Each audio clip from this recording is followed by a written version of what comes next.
পেলাম। ছবি দেখাবো, সমবায়ের বিরুদ্ধে আর্থিক দুর্নীতির পোস্টার পড়েছে, দুর্নীতির অভিযোগ, আর সেই দুর্নীতির অভিযোগে বিক্ষোভের ছবি সামনে আসছে। আপনাদের দেখাবো সেই ছবিটা। মহিষা দলের ছবিতে রীতিমতো চাঞ্চল্য ছড়িয়েছে এলাকায়। সমবায়ে দুর্নীতির অভিযোগ উঠে আসছে, আর সেই দুর্নীতির অভিযোগে যারা বিক্ষোভকারী, যারা বিক্ষোভ দেখাচ্ছেন, কি বলছেন তারা শোনাবো আগে। সমবায় সমিতির আর্থিক তছরূপ প্রায় 5 কোটি টাকা। গোপনে গোপনে মিটিং করছে, ওরা খাতাগুলো উলটপালট করছে। সভাপতি সহ সম্পাদক ওরা নানাভাবেই পদত্যাগের করার চেষ্টা করছে। আমরা ওদের পদত্যাগ তখনই গ্রহণ করব এবং তখনই মান্যতা দেব যখন সমবায় সমিতির হিসাব সাধারণ মানুষের সামনে, সকল শেয়ার হোল্ডারদের সামনে ওরা উপস্থাপন করবে। তৃণমূল পরিচালিত বোর্ড সম্পূর্ণভাবে তারা দায়ী এবং তারা চুপ করে বসে আছে এই আর্থিক তছরূপের দায়।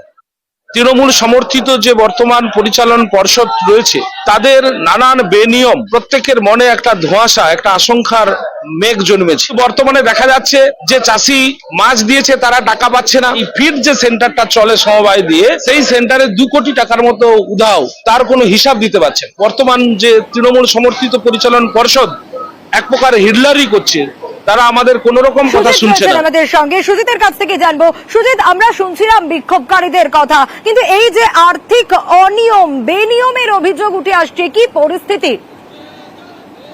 পরিস্থিতি কিন্তু যথেষ্টই জটিল বলা যায়, কারণ ইতিমধ্যেই শেয়ার হোল্ডাররা অভিযোগ করছেন। শুধু যে মৌখিক অভিযোগ তা নয়, কিন্তু তারা কিন্তু এবার রাস্তায় নেমেছেন।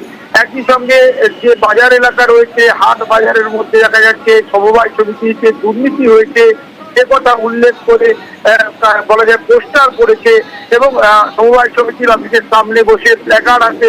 বিক্ষোভ দেখাচ্ছেন কারা না, তারা সকলে কিন্তু শেয়ার হোল্ডার, এবং তারা যে অভিযোগ করছেন অভিযোগ উড়িয়েও দিচ্ছেন না কর্তৃপক্ষ, কারণ অভিযোগ হয়েছে, ইতিমধ্যে কিছু প্রমাণ পাওয়া গেছে।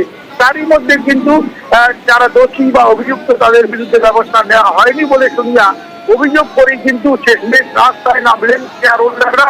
তারা বলছেন কোটি কোটি টাকার দুর্নীতি হয়েছে, এই দুর্নীতির কিভাবে হয়েছে তাও তারা কিন্তু উল্লেখ করে অভিযোগপত্র জমা করেছেন প্রশাসনের কাছে। সব মিলিয়ে তদন্ত যখন চলছে তখন এই আন্দোলন এবং গোটা বিষয়টি নিয়ে শোরগোল শুরু হয়েছে মহিষাদল জুড়ে।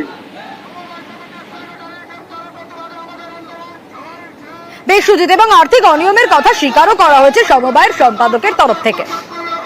কে দিয়েছে সেটা তো বলতে পারবো না, আমাদের কাছে এরকম কিছু তথ্য জানতেও কেউ আসেননি। ফিড ব্যবসার ব্যাপারে একটা দুর্নীতি আমাদের সামনে এসছে, ধরা পড়েছে। সেটা যতটা রিকভারি করার জন্য আমরা এখন ডাইরেক্টর বোর্ড অফ মিটিং এ আমরা বারে বারে এটা ওকে নিয়ে আলোচনায় আসছি। সমিতির ডিরেক্টর বোর্ডের আলোচনার বাইরে এগুলো কিছু করে ফেলেছে। সেইগুলো কতখানি কি করেছে সেগুলো আমাদের এখন দেখা চলছে, যতক্ষণ না ফাইনাল হচ্ছে আমরা কিছু বলতে পারছি না।